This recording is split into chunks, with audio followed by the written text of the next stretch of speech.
남북이 지난 1일 자정을 기점으로 육해공 완충구역에서의 적대 행위를 전면 중단하는 등 남북 군사합의서 이행에 속도를 내고 있습니다. 한반도 평화 정책에 대한 기대감이 커지는 가운데 여전히 크고 작은 우려가 남아있는 것도 사실인데요. 네, 이와 관련해 문성묵 한국국가전략연구원 통일전략센터장과 함께 이야기 나눠보겠습니다. 안녕하십니까? 네, 안녕하십니까? 네, 지금까지 육해공 완충구역에서의 남북 군사 적대 행위 중단과 JS의 비무장화, 그리고 GP 철수까지 많은 조치들이 발빠르게 진행되고 있어요. 그럼요. 네. 이건 센터장님, 지금까지 진행 상황 평가와 전체적인 군사 적대행위의 의미 한번 짚어주시겠습니까? 그러니까 지난 9월 평양에서 열린 3차 정상회담에서 평양 선언을 발표하고 네. 부속 합의로서 9.19 군사 합의가 타결이 됐어요. 네네. 지금 말씀하신 일련의 조치들, 그런 조치들이 이 합의서에 나와 있는 내용이고 그 합의들이 하나하나 지금 진행이 되고 있거든요. 제가 볼 때는 이것은 우리 한반도를 전쟁이 없는 한반도로 만든다. 그리고 긴장 완화와 신뢰 구축을 통해서 항구적인 평화 체제를 구축해 나간다. 그걸 위한 남북 간의 군사 합의를 하나하나 이행하고 있다라고 볼 수 있거든요. 네. 특히 우리는 정전협정이 체결된 지 지금 65년의 세월이 흘러가고 있고 또 정전협정에 따라서 성실하게 이행하는 그런 분위기가 조성이 돼야 되는데 이번에 보면 비무장지대를 비무장화하고 JSA를 비무장화하고 이 모든 것은 정전협정 정신과 규정에 부합되는 거예요. 네, 그렇군요. 그 JSA 비무장화 검증 당시에 미군이 지목한 의심 장소를 북한이 바로 공개하는 모습을 보이기도 했는데요. 북한의 현재 이러한 모습들, 과거와 비교했을 때 확실한 차이가 있다고 보시나요? 예, 제가 남북 군사회담을 많이 했지요. 90년대부터 군사회담에 참여를 했고 2000년대부터는 직접 북한 군인들과 만나서 실무회담부터 국방장관회담까지 많은 회담을 하고 그 회담에서 합의를 했고 그 합의를 이행하는 조치를 취했는데 사실 그동안 북한은 합의를 했더라도 자기가 원하는 것만 이행을 하고 그렇지 않은 것은 안 하고 또 일정 부분 하다가 중단하고 그래서 제대로 이행된 적이 별로 없어요. 말씀하신 대로 JSA 비무장화라고 하는 것이 사실 우리에게 유리하고 북한에게 뭐 불리하고 유리하고 그런 걸 떠나서 일단 그 합의를 하고 그걸 이행을 하고 또 우리 측의 의심 부분을 검증하겠다고 했을 때 기꺼이 보여주는 이런 조치들은 네. 과거와는 과거와는 분명히 달라진 부분인데 이것이 모든 영역에서 다 확대되고 확실한 검증이 이루어진다면 이번에야말로 군사 합의가 우리가 바라는 긴장 완화, 충돌 방지, 신뢰 구축, 평화로 이어지는 그런 여정이 될 수도 있겠다라는 기대감을 가져볼 수 있습니다. 네. 네. 불과 1년 전과 비교했을 때 한반도의 평화 분위기가 감돌고 있는 것은 분명한데요. 하지만 북한이 어느 순간 돌변하지 않을까 이런 우려도 있을 수밖에 없을 것 같아요. 지금 현재 우리가 진행하고 있는 남북 군사 합의의 이행을 통해서 평화로운 여건을 만들고 이것을 북한 비핵화를 견인하는 그런 계기로 만들겠다. 그런 기대감을 가지고 있는 게 사실인데 미국과 북한 사이에 6월 12일 미북 공동성명이 나왔고 비핵화와 관련된 그런 협상들이 이어지고 있지만 아직은 좀 지지부진한 모습을 면치 못하고 있거든요. 이런 상황 속에서 북한이 만약에 자기들은 할 바를 다 했는데 미국과 대한민국이 또는 국제사회가 상응한 조치를 안 해주고 있다. 네. 그러면서 최근에 그런 언급도 했어요. 우리가 원래 병진 노선으로 돌아갈 수도 있다. 핵경제 병진으로. 이 얘기는 무슨 얘기냐면 다시 핵실험, 미사일 발사 갈 수도 있다라고 하는 일종의 엄포성 발언이라고 보고 있지만 네. 만약에 그런 상황으로 간다면 사실은 지금 남북군사 합의도 원점으로 갈 수밖에 없다라는 우려인데 역시 북한도 만약에 그렇게 한다면 그들에게도 희망이 없는 거거든요. 그런 어리석은 선택은 하지 말아주기를 바라는 마음이죠. 일각에선 지금 평화 분위기 조성으로 인해 군사 대비 태세가 약화되는 건 아니냐, 뭐 이런 우려도 제기되고 있습니다. 남과 북의 군이 신뢰를 서로 이제 추구하면서도 물샐 틈 없는 안보 태세를 유지하기 위해서는 앞으로 어떤 노력들이 병행돼야 한다고 보시는지 끝으로 한 말씀 부탁드리겠습니다. 네, 대통령께서도 튼튼한 안보를 바탕으로 남북 간에 보다 많은 교류를 추진하겠다.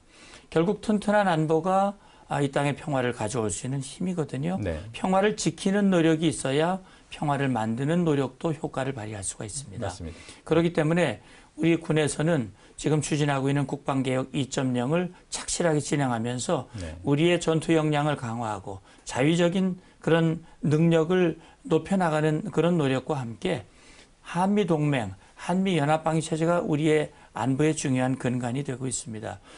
특히 우리 국군장병 여러분들 한 사람 한 사람이 자기의 역량을, 자기의 본분을 다할 때 그것이 우리 안보를 튼튼하게 하는 일이라고 보고 우리 군이 우리 정부가 추진하고 있는 대북 정책을 힘으로 뒷받침하는 그런 바탕이 된다고 봅니다. 네. 지금까지 문성묵 한국국가전략연구원 통일전략센터장과 얘기 나눴습니다. 오늘 말씀 감사합니다. 고맙습니다. 사람은 있어. 어디에 있든 얼마나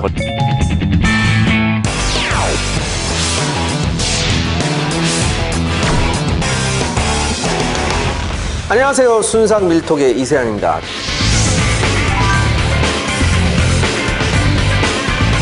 자, 오늘 여러분들한테 소개해드릴 영화의 무기는 영화 라스트 모히칸에서 나왔던 무기입니다. 라스트 모히칸은 1992년작이죠. 액션 영화의 일가견이 있는 마이클 만 감독이 감독한 영화입니다. 전 마이클 만 감독 정말 좋아합니다. 아마 이 시간에 마이클 만 감독 영화를 정말 많이 소개해드릴 것 같네요.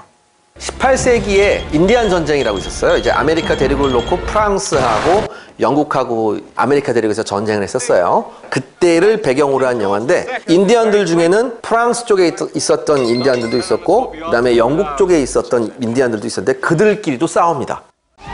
그러니까 인디안 전사들의 이 싸움이 나오는데 몇몇 캐릭터가 이제 맞아 죽는 장면이 나오는데 야, 싸움은 이렇게 해야 됩니다. 보통 이제 뭐 백병전 같은 거 있죠. 뭐 냉병기를 이용한 백병전 할 때 마이클만 감독만큼 이 부분을 잘 살린 감독이 드뭅니다. 여러분들 한번 꼭 보십시오. 여러분들이 아마 여러분들 백병전 장면 할 때 가장 많이 떠오르는 게 뭐냐면은 글라디에이터나 아니면 예전에 있었던 저기 뭐야 브레이브하트 같은 거 생각나실 텐데 그거 못지않습니다. 오히려 어떤 면에서는 그거보다 훨씬 더 현실감 있어요. 자, 그러면 한번 무기 살펴볼까요? 자, 이게 인디안 전사들이 쓰던 토마호크입니다. 앞쪽에는 작은 도끼날이 있고 뒤쪽에도 뾰족한 스파이크가 달려있죠. 토마호크 같은 경우에 이제 거기 영화 보면 뒤쪽에 이렇게 숨기고 있다가 갑자기 이렇게 탁 내려와요. 그래서 이제 치죠. 이 토마호크 사용하는 방법이 아마 2000년대 초반인가? 패트리어트라는 영화에서도 나왔었는데 이 토마호크를 사용하는 방법을 제가 유튜브에서 한번 보니까 자, 기본 방법은 이겁니다. 항상 원을 그리면서 쳐라. 이런 식으로죠. 짧으니까. 그 다음에 이렇게 공격했을 때 상대방이 쓰러지잖아요. 그럼 결정탄 항상 어떻게? 돌려서 이 파이크로 머리를 찍는 겁니다. 끔찍하죠. 이렇게 원을 그리면서 치고 결정탄은 어떻게? 파이크로.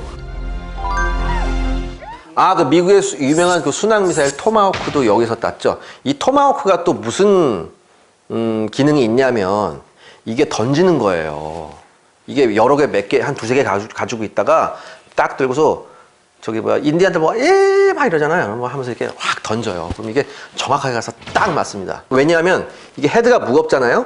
한 번 던지면 역학적으로 헤드가 무겁기 때문에 이런 식으로 돌아가요. 그래서 웬만한 데 딱 맞아요. 감은 정확히 맞아. 이거 완전 핀포인트로 맞아요. 이거. 영화 속에 보면은 토마호크 말고도 또 다른 무기가 나오더라고요. 그게 진짜지. 이 토마호크보다 훨씬 크게 워클럽이라고 있는데 마지막에 나쁜 놈이 이거에 맞아 죽어요. 아주 시원하게 맞아 죽습니다. 근데 이 워클럽은 사실상 17세기, 18세기 그 이전 예전부터 그러니까 아메리카 인디안들이 아주 즐겨 사용했던 근접 전용 무기예요. 근접 전용 무기라는 건 사냥에는 잘 사용하지 않고 부족 간의 전투가 벌어졌을 때 쓰는 거예요. 그래서 보통 워클럽이라는 이름이 붙었어요. 자, 머스켓은 큰 총도 있고 작은 총도 있죠. 여기서 제가 가져온 건 작은 건데 이 머스켓 같은 경우에는 해머를 뒤로 제끼게 되면 이 해머에 부싯돌이 물려 있어요.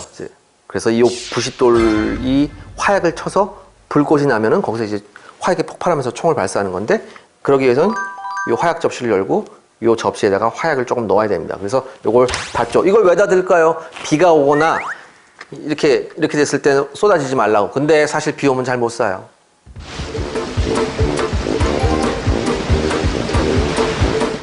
자, 근데 이렇게 한번 쏘고 난 다음에는 어떻게 해야 될까요? 이거 다시 한번 장전하려면 시간이 오래 걸려요. 거의 한 30초에서 1분 걸려요. 야, 이거 뭐 하고 있는데, 막 이렇게 장전하고 있는데 저쪽에서 임대한 전사가 도끼 들고 달려오면 어떻게 하겠습니까? 죽는 수밖에 없죠. 그렇기 때문에 한번 쏘고 난 다음에 어떻게 해야 되겠어요? 이걸 거꾸로 잡습니다. 그래서 이 거꾸로 잡고 이걸 도끼처럼 쓰는 거죠. 그렇기 때문에 손잡이 끝에 이렇게 금속으로 보강이 되어 있습니다.